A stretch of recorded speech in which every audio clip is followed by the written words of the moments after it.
என் பேர் மணிகண்டன். இது என் மனைவி பிரியா. எங்களுக்கு போன மாதம் 10ஆம் தேதி சுக மருத்துவமனையில் 2வதாக பெண் குழந்தை பிறந்துச்சு. குழந்தை பிறந்து நல்லா இருக்குன்னு சொல்லி செந்தில்குமார் டாக்டர், குழந்தை டாக்டர் வந்து பார்த்துட்டு குழந்தை நல்லா இருக்குது அப்படின்னு சொல்லி என் மனைவிக்கு கருத்தடை பண்ண சொல்லி கேட்டாங்க. நான் குழந்தை நல்லா இருக்குன்னு சொன்னதுனால கருத்தடை பண்ணுறதுக்கு ஒத்துக்கிட்டோம்.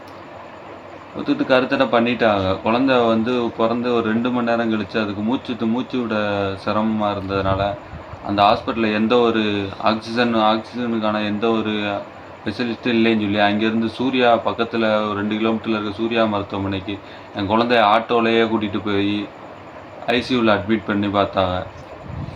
ஆனால் நைட்டு ஃபுல்லாக குழந்தை வந்து ஐசியூவிலே இருந்தது. ஆக்சிஜன் இல்லாமல் நைட்டு ஃபுல்லாக குழந்தை வந்து அழுதுகிட்டே இருந்தது. நான் அதை அழுதுகிட்டே இருக்குன்னு சொல்லி என்னன்னு சொல்லி ஐசியூவில் உள்ள நர்ஸுகிட்ட போய் பார்த்தேன். நர்ஸுகள் எல்லாமே படுத்து தூங்கிட்டாங்க. தூங்கி காலையில் குழந்தை வந்து அழுது வந்து அதுக்கு வந்து உடலில் ரொம்ப ரொம்ப மோசமாயிருச்சு. அந்த மோசமானதுனால காலையிலே ஆக்சிஜன் இல்லாத பார்த்துட்டு குழந்தைய மாடியில் மேலேயும் கீழேயும் தூக்கிட்டு திரிஞ்சு என் குழந்தைய அங்கேயே வந்து கொண்டுட்டாங்க. அதுக்கப்புறமும் மறுபடியும் அந்த செந்தில்குமார் டாக்டர் வந்து பார்த்துட்டு குழந்தைய வந்து நான் இங்கேருந்து மதுரை ரியோ ஹாஸ்பிட்டலுக்கு ரெஃபர் பண்ணுறேன்னு சொல்லி மதுரை ரியோ ஹாஸ்பிட்டலில் போயிட்டு 4 நாள் குழந்தை இருந்து 5ஆவது நாள் குழந்தை இறந்துருச்சு. அதுக்கு குழந்தை இறந்துருச்சுன்னு சொல்லி சொல்கிறதுக்கு முன்னாடியே என் மனைவியை வந்து இந்த 3ஆவது நாள் வந்து டிஸ்சார்ஜ் பண்ணியே உடனே அவசரமாக சுக மருத்துவமனையிலேருந்து கார்த்தியானிபடம் அவசரமாக அனுப்பிவிட்டாங்க. அவளுக்கு அவசரமாக அனுப்பிவிட்டதுனால அவளுக்கு பார்த்த ட்ரீட்மெண்ட் எதுவுமே வந்து சரியாகாமல் அவளுக்கு காலுக்கு போகிற ரத்த ஓட்டம் ஃபுல்லாகவே ஸ்டாப் ஆயிடுச்சு. அதுக்கான என்னென்னு செக் பண்ணும்போது அவளுக்கு காலுக்கு போகிற ரத்த ஓட்டம் எதுவுமே ஃபுல்லாகவே நின்று இப்போ நான் மதுரையில் உள்ள ஹாஸ்பிட்டலில் பார்த்தேன். இப்போ வந்து அவனால் எந்திரிச்சு நடக்க விட முடியலை. இங்கேருந்து எங்கேயுமே எந்திரிச்சு விட போக முடியாத அளவுக்கு இருக்கிறாங்க. நான் டெய்லி ஸ்டேஷனாக போய் போயிட்டு வந்துக்கிட்டே இருக்கிறேன். ஆனால் யாருமே எனக்கு இதுக்கான இது கிடையாது. இதுக்கான சிவகங்கையில் உள்ள ஜேடி மேடம்கிட்ட வந்து நான் ரிப்போர்ட்டு எங்களை வந்து விசாரித்து எங்களுக்கான ரிப்போர்ட்டை ஒன்று எடுத்திருந்தாங்க. ஆனால் அந்த ரிப்போர்ட்டை கூட எனக்கு வந்து காவல்துறையில் அவங்க 5 நாளாச்சு ரிப்போர்ட்டை கொடுத்து. ஆனால் வந்து அந்த காவல்துறையிட்ட இருந்து எங்களுக்கு ரிப்போர்ட் வந்து இன்னும் கொடுக்க மாட்டேங்கிறா. என்ன காரணம் என்னங்கிறது எங்களுக்கு தெரியலை. நான் வந்து ரொம்ப மன உளைச்சலில் இருக்கிறேன்.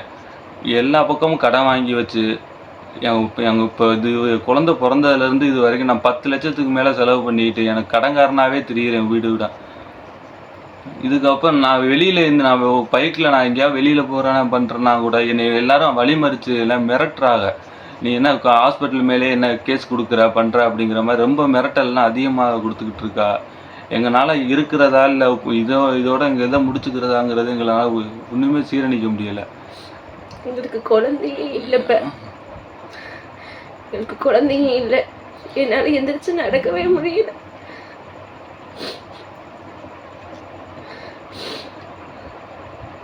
எங்களால் இதுமேலே என்ன பண்ணணும்னே தெரியல. நாங்கள் இனிமேல் இருக்கிறதா இல்லையாங்கிறத ஒரு டாக்டர் மேலே நாங்கள் கம்ப்ளைண்ட் பண்ணோம். அந்த டாக்டரை வந்து விசாரணை கூட பண்ணாமல் இருக்கிறா. என்ன இதுவரை என்ன ஏதுங்கிறது எந்த இதுவுமே இல்லாமல் இருக்கிறா. என்னால் இருந்துச்சு பாத்ரூம் கூட போக முடியல.